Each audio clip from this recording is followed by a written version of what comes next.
এই গুণী কেবল পুতুল তৈরি করত। সে পুতুল রাজবাড়ির মেয়েদের খেলার জন্যে। বছরে বছরে রাজবাড়ির আঙিনায় পুতুলের মেলা বসে। সেই মেলায় সকল কারিগরই এই গুণীকে প্রধান মান দিয়ে এসেছে। যখন তার বয়স হলো প্রায় 4-20, এমন সময় মেলায় এক নতুন কারিগর এলো। তার নাম কিষণলাল। বয়স তার নবীন, নতুন তার কায়দা। যে পুতুল সে গড়ে, কিছু গড়ে কিছু গড়ে না, কিছু রং দেয়, কিছু বাকি রাখে। মনে হয় পুতুলগুলো যেন ফুরোয়নি, যেন কোনো কালই ফুরিয়ে যাবে না। নবীনের দল বলল, লোকটা সাহস দেখিয়েছে। প্রবীণের দল বললে, একে বলে সাহস, এ তো স্পর্ধা। কিন্তু নতুন কালের নতুন দাবি। একালের রাজকন্যারা বলে, আমাদের এই পুতুল চাই। সাবেক কালের অনুচরেরা বলে, আরে ছি। শুনে তাদের জেদ বেড়ে যায়। বুড়োর দোকানে এবার ভিড় নেই। তার ঝাঁকা ভরা পুতুল যেন খেয়ার অপেক্ষায় ঘাটের লোকের মতো ওপারের দিকে তাকিয়ে বসে রইল। 1 বছর যায়, 2 বছর যায়, বুড়োর নাম সবাই ভুলেই গেল। কিষণলাল হল রাজবাড়ির পুতুল হাটের সর্দার। বুড়োর মন ভাঙল। বুড়োর দিনও চলে না। শেষকালে তার মেয়ে এসে তাকে বললে, তুমি আমার বাড়িতে এসো। জামাই বললে, খাও দাও, আরাম করো, আর সবজি ক্ষেত থেকে গরু বাছুর খেদিয়ে রাখো। বুড়োর মেয়ে থাকে অষ্টপ্রহর ঘর কর্নার কাজে। তার জামাই গড়ে মাটির প্রদীপ, আর নৌকা বোঝাই করে শহরে নিয়ে যায়। নতুন কাল এসেছে, সে কথা বুড়ো বোঝে না। তেমনি সে বোঝে না যে তার নাতনির বয়স হয়েছে 16। যেখানে গাছতলায় বসে বুড়ো ক্ষেত আগলায় আর ক্ষণে ক্ষণে ঘুমে ঢুলে পড়ে, সেখানে নাতনি গিয়ে তার গলা জড়িয়ে ধরে। বুড়োর বুকের হাড়গুলো পর্যন্ত খুশি হয়ে ওঠে। সে বলে, কি দাদি, কি চাই? নাতনি বলে, আমাকে পুতুল গড়িয়ে দাও, আমি খেলবো। বুড়ো বলে, আরে ভাই, আমার পুতুল তোর পছন্দ হবে কেন? নাতনি বলে, তোমার চেয়ে ভালো পুতুল কে গড়ে শুনি? বুড়ো বলে, কেন, কিষণলাল? নাতনি বলে, ইস, কিষণলালের সাধ্যি। দুজনেরই কথা কাটাকাটি কতবার হয়েছে, বারে বারে একই কথা। তারপর বুড়ো তার ঝুলি থেকে মাল মশলা বের করে চোখে মস্ত গোল চশমাটা আঁটে। নাতনিকে বলে, কিন্তু দাদি, ভুট্টা যে খাকে খেয়ে যাবে।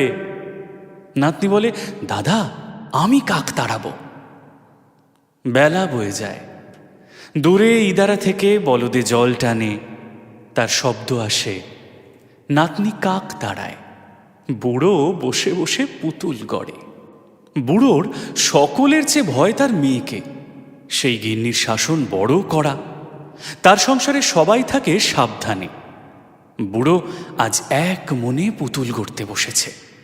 হুঁশ হলো না, পিছন থেকে তার মেয়ে ঘন ঘন হাত দুলিয়ে আসছে।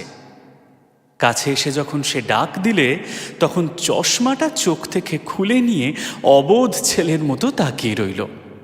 মেয়ে বললে, দুধ দোয়া পড়ে থাক, আর তুমি সুভদ্রাকে নিয়ে বেলা বইয়ে দাও। অত বড় মেয়ে, ওর কি পুতুল খেলার বয়স? বুড়ো তাড়াতাড়ি বলে উঠল, সুভদ্রা খেলবে কেন? এ পুতুল রাজবাড়িতে বেচব।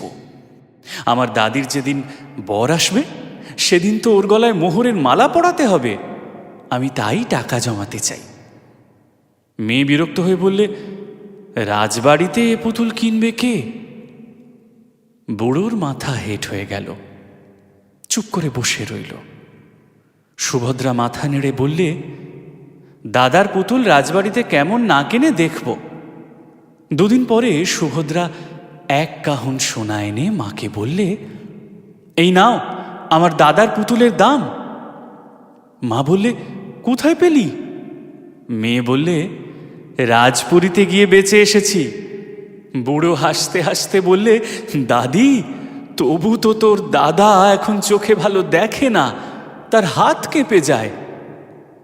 মা খুশি হয়ে বললে, এমন 16টা মোহর হলেই তো সুভদ্রার গলার হার হবে। বুড়ো বললে, তার আর ভাবনা কি? সুভদ্রা বুড়োর গলা জড়িয়ে ধরে বললে, দাদা ভাই, আমার বরের জন্য তো ভাবনা নেই। বুড়ো হাসতে লাগলো আর চোখ থেকে এক ফোঁটা জল মুছে ফেললে। বুড়োর যৌবন যেন ফিরে এলো। সে গাছের তলায় বসে পুতুল গড়ে আর সুভদ্রা কাক তাড়ায়, আর দূরে ইদারায় বলদে ক্যাঁ কো করে জল টানে। একে একে 16টা মোহর গাঁথা হলো, হার পূর্ণ হয়ে উঠল। মা বললে, এখন বর হলেই হলো। সুভদ্রা বুড়োর কানে কানে বললে, দাদা ভাই, বর ঠিক আছে। দাদা বললে, বল তো দাদি, কোথায় পেলি বর? সুভদ্রা বললে, যেদিন রাজপুরীতে গেলেম দাঁড়ি বললে, কি চাও? আমি বললেম, রাজকন্যাদের কাছে পুতুল বেচতে চাই। সে বললে, এ পুতুল এখনকার দিনে চলবে না, বলে আমাকে ফিরিয়ে দিলে। একজন মানুষ আমার কান্না দেখে বললে, দাও তো, ওই পুতুলের একটু সাজ ফিরিয়ে দিই, বিক্রি হয়ে যাবে। সেই মানুষটিকে তুমি যদি পছন্দ করো দাদা, তাহলে আমি তার গলায় মালা দিই। বুড়ো জিজ্ঞাসা করলে, সে আছে কোথায়? নাতনি বললে, ওই যে বাইরে পিয়াল গাছের তলায়। বর এলো ঘরের মধ্যে। বুড়ো বললে, এ যে কিষণলাল।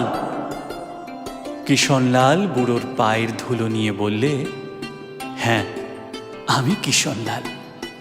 বুড়ো তাকে বুকে চেপে ধরে বললে, ভাই, একদিন তুমি কেড়ে নিয়েছিলে আমার হাতের পুতুলকে, আজ নিলে আমার প্রাণের পুতুলটিকে। নাতনি বুড়োর গলা ধরে তার কানে কানে বললে, দাদা, তোমাকে শুদ্ধ